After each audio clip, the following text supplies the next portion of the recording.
You know, the exciting part for me, interestingly enough, to direct an episode that is actually this big in scope is actually the smallest scenes. The fact that it takes place in a big giant building of rubble is very cool to look at, but ultimately, if we're not supporting that with great storytelling and great writing and great character moments, so who cares?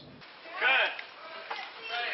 Good. That was great. That last take was great. So actually, if you look at the episode, you'll see that the staging of the outdoor scenes are often as intimate as the staging of the inside scenes. Mostly, the real difference you'd be able to tell is that the actors are simply standing up, but they're very close in proximity to each other all the way through. In the whole, the challenge is just physically moving around that set. There was about 18 inches of space at its narrow point in which the actor on his belly or her belly or their belly had to crawl around. Have the dust fall a little more camera right to your camera, Tony. And crew and cast alike were operating in a very narrow space, so just being able to get people through a single entrance and have them be able to move around, there's only so many people, only so much room. This is Chris's. Where's the Call him Ninja Cam, because he sees in the holes and shoots quietly. We used a camera system that was very compact so that we could have the sets be as realistic as possible for the actors. So when we get into the actual hole, it's a very narrow wedge.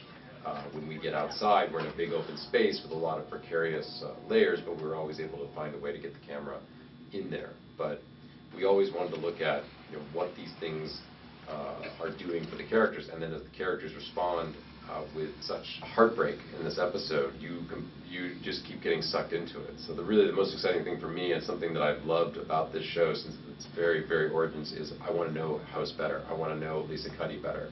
And this is an episode that got me that much closer to really knowing who they're all about. Action.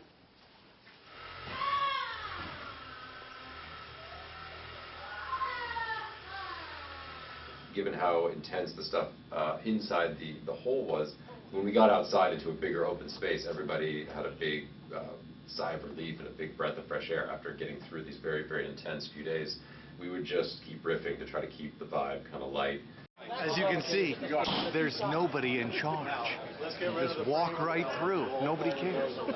Look, even the police don't mind. Obviously, the security's lax. If somebody looks like me can just make their way through this set without anybody even saying anything, there seems to be a lapse in security. Just so that everybody could, you know, feel good about what they're doing and just know that everybody is in this together and we're all in it every day. Having fun? What's up? Oh my God, having the best time. You kidding me? Kid in a candy store. Unbelievable.